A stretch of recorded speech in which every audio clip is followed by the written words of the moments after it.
안녕하세요. 결혼한 지 6년 차. 이제 어린이집 다니기 시작한 남자아이를 키우고 있는 30대 주부예요. 그동안 어디다 말도 못하고 소갈이만 하다가 이제 상황이 어느 정도 정리가 돼서 이렇게 이야기를 해보러 왔습니다. 근 6개월 동안 신우 때문에 마음고생이 이만저만이 아니었거든요.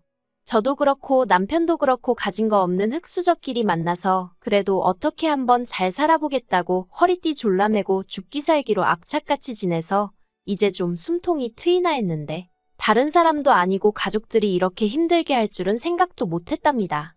그리고 요새 다른 집들도 그렇게 자식들을 차별하나요? 저도 위로 오빠가 하나 있긴 한데 성별이나 순서와 관계없이 저희 친정부모님은 뭐든지 똑같이 해주셨거든요. 아무튼 신우는 말할 것도 없고 시부모님한테도 서운하고 야속한 마음이 너무 커서 당분간은 못 보고 지낼 것 같습니다. 남편하고는 지인의 소개로 만나긴 했지만 이미 같은 직장에서 오며 가며 얼굴 정도는 익힌 사이였기에 아주 어색하지는 않았어요. 나중에 알게 된 일이지만 남편이 저에게 먼저 호감을 느꼈는데 남편도 성격이 워낙에 낯을 가리거든요. 그래서 먼저 말을 못 걸고 주변 사람들에게 물어물어 자리를 만들었다고 하대요. 아무튼 남편은 첫 만남에서부터 저에게 적극적으로 다가왔고 그런 남편이 저도 싫지 않았습니다.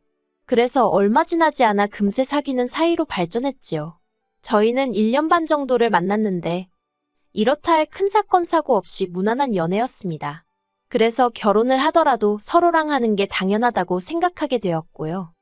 저희 친정이나 시댁이나 조건은 비슷비슷했어요. 완벽하진 않지만 그럭저럭 노후 준비는 되어 계신 양가 부모님들이며 위로 결혼한 남매가 있는 것까지. 그래서 양가 부모님들끼리도 대화가 잘 통하는 눈치였고 덕분에 식장에 들어가기까지 별 잡음도 없었던 것 같아요. 하지만 식을 올리고 서로가 서로의 삶을 좀 더 가까이 들여다보게 되자 조금씩 잡음이 나오기 시작하더라고요. 특히나 남편과 제가 집을 사는 과정에 있어서는 여러 가지로 마음 상할 일이 많았네요. 일단 결혼 당시 시댁에서는 도움을 전혀 받지 못했고 친정에서도 삼천을 받은 게 전부예요. 하지만 남편이나 저나 결혼 전부터 이렇게 될 거라는 걸 어느 정도 알고 있었고 서로에게 미리 이해를 구했기에 그 부분에선 크게 불만 같은 건 없었습니다. 하지만 저는 꼭 집을 사고 싶었어요. 그것도 빠른 시일 내에 말이지요. 집이 있어야 비로소 안정된 가정을 꾸릴 수 있을 것 같았달까요. 그래서 결혼하고 한 2년 동안은 오로지 집을 사겠다는 목표를 두고 정말 알뜰살뜰하게 살았습니다. 점심은 무조건 구내식당, 아니면 도시락으로 해결했고 저녁에 둘이 나가서 어디 오붓한 레스토랑에서 외식 한번 해본 적이 없어요. 2년 동안 산 옷이라곤 혹독한 겨울을 나기 위해 어쩔 수 없이 남편과 제가 입을 패딩 하나씩을 산 게 전부였고 서로의 생일은 진심이 담긴 편지 한 통을 써주는 걸로 축하를 대신했지요. 경조사비는 어차피 돌고 도는 돈이라고 생각해서 뒤에서 말 나오지 않을 정도로 챙겼지만 그걸 제외하고는 정말 인색하다 싶을 만큼 짠순이 짠돌이처럼 살았답니다. 다시 그때로 돌아가서 그렇게 살 수 있겠냐고 물으면 솔직히 못할 것 같아요. 그리고 이렇게 사는 저희를 보는 양가의 시각은 너무나도 달랐습니다. 일단 친정부모님은 많이 속상해하셨어요. 없는 살림에 그래도 예뻐라 하며 나름대로 곱게 키운 딸이 시집을 가더니 억척스럽게 변한 것 같다며 마음 아파하셨지요. 남편도 그런 친정부모님의 반응에 죄송스러워하며 동시에 괜히 자기 때문에 제가 고생하는 것 같다며 무척 미안해했는데 정작 저는 그렇게 힘들다는 생각을 못했던 것 같아요. 집을 사겠다는 목표가 조금씩 가까워지는 게 느껴졌으니까요. 그리고 친정부모님도 안쓰러워는 하셨지만 결국 저를 이해하고 응원을 해주셨습니다. 크게 금전적으로 도움을 주신 건 아니어도 쌀이나 김치 같은 것도 챙겨주시고 가끔 저희를 데리고 외식도 가주시고 시집간 딸이 친정부모님에게 신세를 진다는 사실이 민망하기도 했지만 그게 저희 친정부모님이 저희를 응원해주시는 방법이라 믿으며 힘을 낼 수 있었네요. 하지만 시댁에서는 안타까워하거나 응원해주는 상황이 아니었어요.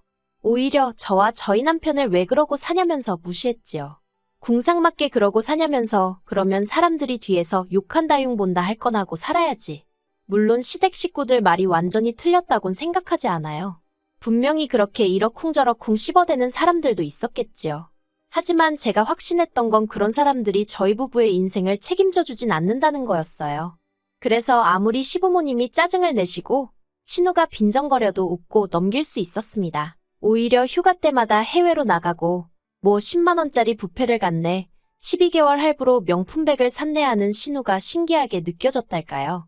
말이 나와서 말이지만 제가 남의 집 사정을 말하는 게 그렇긴 한데 저희 신우는 전업주부였고 심해부는 외벌이를 하고 있었거든요. 그렇다고 사업을 하는 것도 아니고 그냥 중견기업에 다니는 평범한 직장인으로요. 그래서 심해부 혼자 벌어서 어떻게 저게 다 감당이 될까 궁금하기도 했어요. 아무튼 마침내 목표한 시기보다는 조금 늦어졌지만 그래도 3년 만에 저희 명의로 된 30평대 아파트를 사게 되었습니다. 비록 대출도 많이 받았지만 얼마나 기쁘던지. 회사에서도 멀지 않고 무엇보다 어린이집부터 시작해서 중학교까지 이미 다 있는 동네라서 이제 앞으로 애만 낳아서 잘 키우면 만사형통이겠구나 싶었지요. 그리고 이사를 하고 얼마 지나지 않아 저는 제가 임신을 했다는 걸 알게 되었습니다. 이제는 좋은 일만 생기는구나 싶어서 정말 매일 어디다 자랑이라도 하고 싶은 기분이었달까요. 그런데 저희의 행복이 누군가에겐 가정불화의 씨앗이 되었던 모양입니다. 하루는 어머님이 저희 부부를 부르셔서는 너무 그렇게 즐거워하는 티를 내지 말라는 이해할 수 없는 잔소리를 하셨거든요. 그리고 알고 보니 신우가 그렇게 저희를 부러워했답니다. 신우는 저희보다 5년이나 먼저 결혼을 했는데 여전히 월세와 전세를 전전하는 중이었거든요. 그리고 막말로 그게 저희 부부의 잘못도 아닌데 저희 부부가 왜 그런 신우의 눈치를 봐야 하는지 이해할 수가 없었네요. 하지만 이유가 어찌됐건 힘들다는 사람 속을 긁어서 뭐 좋을 게 있겠나 싶었습니다. 그래서 어머님 말씀대로 이후로 신우네와 만날 때면 최대한 말수를 아끼고 말 그대로 즐거운 티를 내지 않으려고 했어요. 심지어 신우 기분이 너무 안 좋아 보일 때면 제가 남편과 다퉜다는 식으로 거짓말을 하기도 했는데 그러면 저를 위로해주는 척을 하면서 얼마나 좋아하는지 그게 눈에 보이더라니까요. 그럴 때면 신우에게 미안하면서도 동시에 신우는 우리 부부가 잘 못 지내길 바라는 건가 싶어서 씁쓸한 마음을 감추기가 쉽지 않대요. 그리고 얼마 후 신우네도 마침내 집을 사게 되었다는 소식을 들었습니다. 그런데 저는 솔직히 축하해주기가 너무 힘들었어요. 왜냐하면 알고 보니 어머님 아버님이 어떻게 보면 두 분의 유일한 노후라고 볼 수 있는 살고 계신 아파트를 담보로 대출을 받아 신우네가 집 사는데 보태주셨다는 이야기를 들었으니까요. 결혼할 때 저희는 정말 단돈 500만 원도 안 해주셨는데 남편도 애써 티는 안 내려는 눈치였지만 씁쓸한 그 표정이 많은 걸 말해주더라고요. 그래도 언제까지 그 생각만 하면서 살 수는 없잖아요. 그래서 이내 잊어버릴 건 잊고 살자 그렇게 생각하고 저희는 저희대로 늘 그랬듯이 열심히 살았지요. 그런데 작년에 정말 어이없는 이야기를 듣게 되었습니다. 신우도 어머님도 아닌 심해부의 입을 통해서 말이에요. 남편하고 심해부는 그렇게 친하지도 멀지도 않은 사이입니다. 나이 차이도 일단 10살 가까이 나기도 하고 심해부가 저희 남편이 하는 일이라면 앞뒤 재지 않고 까내리기 바빴거든요. 처음엔 그런 심해부가 이해가 안 돼서 얼마나 얄미웠는지 몰라요. 그런데 언젠가 심해부가 술에 잔뜩 취해서는 저희 남편더러 그러더랍니다. 신우가 부부싸움 할 때마다 심해부랑 저희 남편이랑 그렇게 비교를 하더래요. 내 동생은 성격이 어떻고 월급이 얼마고 아무리 외간 남자 아닌 동생이라지만 그래도 심해부 입장에서 그게 좋게 들렸을 리가 없지요. 그래서 신우한테 동생 타령 좀 그만하라고 했더니 이제 질투할 사람이 없어서 처남을 질투하냐며 그걸로 또 어지간히 당했답니다. 그런 이야기를 하면서 심해부가 저희 남편더러 미안하다고 그런데 자꾸 신우가 했던 말이 생각이 나고 그러면 자기도 모르게 말이 세게 나간다고. 아무튼 그래도 그런 대화를 한번 나누고 나니까 둘의 사이가 어느 정도는 나아지긴 했어요. 그렇지만 여전히 가깝다고 보기엔 조금은 무리가 있었지요. 그런데 그런 심해부가 남편더러 할 말이 있다며 만나자고 했다더라고요. 생각보다 일찍 들어온 남편에게 심해부랑 무슨 이야기를 했냐고 물었어요. 그러자 남편이 황당하다는 듯이 신우가 이제 시조카가 초등학교에 들어가는데 집이 너무 작다면서 이사를 가자고 조른다며 하소연을 하더랍니다. 모아놓은 돈도 없는데 무조건 이사를 가자고 그런다고 죽겠다면서 아주 앓는 소리 죽는 소리를 해댄 모양이래요. 그래서 제가 남편더러 뭐라고 했냐니까 뭐라고 하나마나 해줄 말이 있어야 말이지. 그러면서 그냥 힘내라고 했다고 그러대요. 그래서 제가 행여나 이런저런 조언 같은 건 하지 말라고 이러나 저러나 어차피 좋은 소리는 못 들을 거라고 했더니 자기도 잘 안다면서 신경 쓰지 말라더군요. 그런데 그렇게 상황이 일단락되는 줄로만 알았는데 그 일이 있고 한 달쯤 지나서 시부모님이 저희 부부를 호출하셨습니다. 같이 밥이나 한 끼 하자면서 말이에요. 그런 일은 종종 있었기 때문에 알겠다 하고 별 생각 없이 시댁에 내려갔습니다. 그런데 그곳엔 신우와 시매부도 와 있었어요. 신우네 식구들도 부른다는 이야기는 없었기에 잠깐 당황했지만 어머님 아버님 입장에선 그쪽도 자식이니 한 번에 겸사겸사 보고 싶으셨을 수도 있겠다 싶어서 그러려니 했는데 이런저런 이야기를 나누며 밥을 먹고 있는데 어머님이 저더러 애도 아직 어린데 집이 너무 큰 거 아니냐는 말씀을 하셨습니다. 애가 없을 때 이미 계약한 집인데 좀 뜬금없다 싶었지만 애도 금방 클 거고 30평대가 그렇게 크지는 않아요 라고 대답했지요. 그런데 어머님은 뭔가 못마땅한 표정을 지으시더니 이내 그러지 말고 이 신우네랑 집을 한 2년 정도만 바꿔 살면 어떻겠냐 하셨습니다. 저는 순간 뭘 잘못 들었나 싶어서 제 귀를 의심했어요. 그래서 제가 뭐라고 반문을 하려는데 이미 벌써 남편이 그게 무슨 소리냐며 언성을 살짝 높이대요. 그래서 제가 상밑으로 남편 손을 꼭 잡으며 화내지 말라는 신호를 보냈습니다. 하지만 남편은 이미 조금씩 부들부들 떨고 있더라고요. 그런데 그런 사정을 눈치를 못 챈 건지 어머님과 신우가 번갈아 가며 계속해서 자기들 집은 작아서 못 살겠는데 애는 이제 초등학교에 간다고. 요새 초등학생들은 친구 사귈 때 서로 무슨 아파트 사는지 몇 평에 사는지도 물어본다더라면서 그러지 말고 일단 한 2년만 바꿔 살아달랍니다. 적어도 시조카가 괜찮은 친구들을 좀 사귈 때까지만 어떻게 좀 안 되겠냐고요. 사실 신우네가 사는 아파트랑 저희 아파트가 차이가 좀 나기는 해요. 특히나 저희 아파트는 원래도 괜찮은 동네였는데 호재가 2개나 터지면서 집값이 많이 올랐지요. 반면에 신우네는 돈 때문인지 왜인지 아무튼 별 기대가 되지는 않는 아파트를 샀어요. 그리고 저야 처음부터 그렇게 생각은 하고 있었는데 남의 재산에 제가 왈가왈부할 건 아니니 말을 아꼈거든요. 그런데 집을 사고 나서야 저희 집 오르는 거랑 자기들 집 오르는 게 속도도 다르고 금액도 다르니 성질이 났던 모양입니다. 그걸로도 시매부를 어지간히 잡들이를 한 모양이 돼요.